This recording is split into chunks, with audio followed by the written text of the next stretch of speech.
Hola, hoy vamos a hablar de cómo la adicción afecta al cerebro, de cómo las drogas, las sustancias adictivas, ya sea alcohol, cocaína u otras sustancias, alteran el funcionamiento normal de un cerebro sano y cómo eso hay que cambiarlo a través de la terapia para recuperar la libertad y seguir viviendo libre de adicciones. Te invito a ver este vídeo con atención y para cualquier duda escríbeme y te lo aclararé personalmente. Hola a todos. Hoy vamos a meternos de lleno en un tema complejo, la adicción.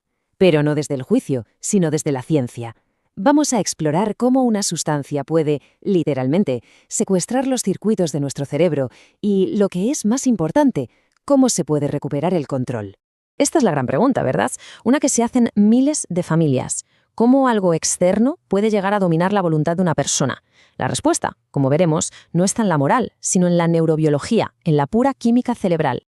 Bueno, pues vamos al lío. La historia de la adicción comienza aquí, en el cerebro. Y no porque sea débil o defectuoso, para nada. Es que su propio diseño, que está hecho para ayudarnos a sobrevivir, lo convierte en un blanco perfecto. Esta frase es tremenda, pero da en el clavo.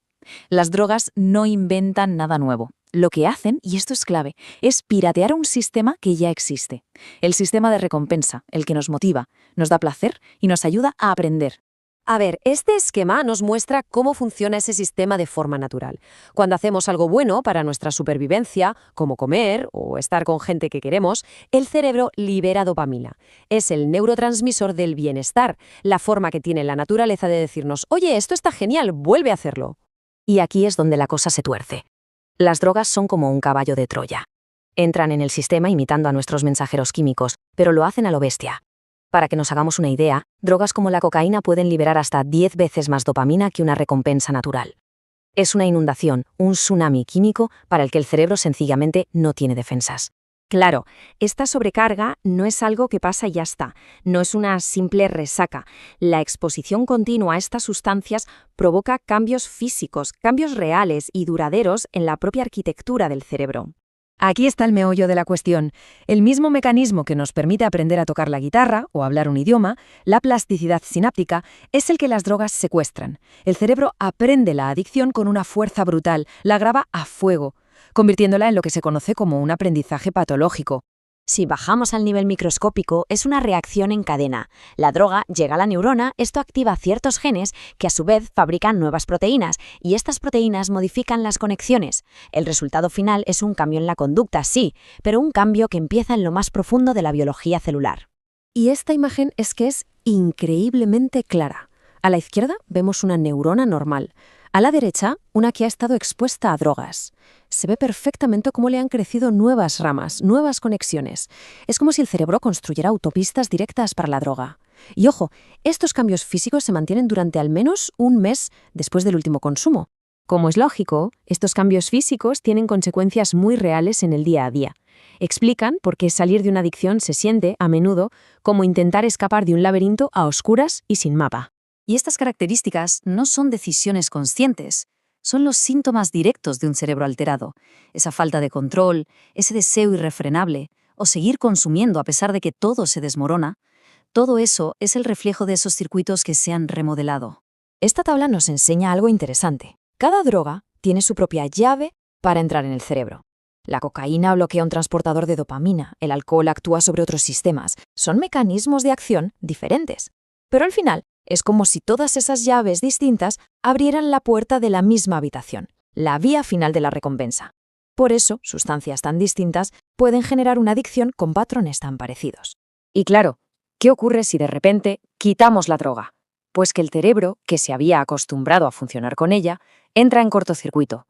Ese desequilibrio brutal es el síndrome de abstinencia, ansiedad, irritabilidad, insomnio. En el caso del alcohol, puede llegar a provocar hasta convulsiones. Es una respuesta puramente física del cuerpo.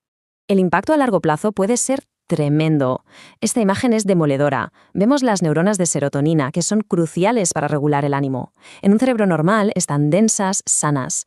2 semanas después de consumir éxtasis, la devastación es masiva. Y 7 años más tarde, aunque algo se ha recuperado, el daño sigue ahí, es perfectamente visible. Por todo esto, y es muy importante entenderlo, una recaída no es un fracaso moral ni una falta de voluntad. El cerebro ha creado asociaciones potentísimas entre la droga y un montón de estímulos, un lugar, una canción, una persona.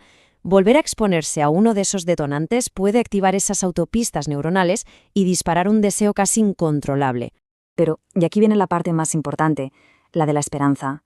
Si el cerebro tiene la capacidad de aprender para entrar en el laberinto, también tiene la capacidad de aprender a salir de él. La ciencia y la terapia nos dan ese hilo para encontrar la salida. El mensaje clave es este.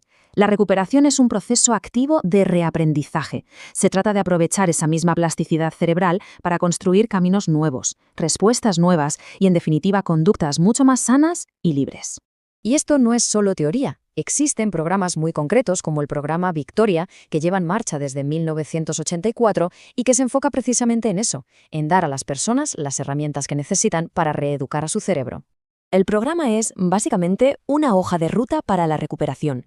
Primero, se analiza el porqué del consumo. Luego, se trabaja para cambiar los patrones de pensamiento. Se educa sobre las consecuencias, se planifica una vida nueva y, fundamental, se entrena para afrontar situaciones de riesgo y evitar recaídas. Es un método estructurado para reconstruir la libertad, paso a paso. Hay una cita del poeta T.S. Eliot que lo resume de una forma preciosa. La recuperación no consiste en volver a ser quien se era antes. Se trata de llegar al mismo punto de partida, sí, pero conociéndose por primera vez, con una comprensión mucho más profunda de la propia mente. Al final, todo se reduce a esto.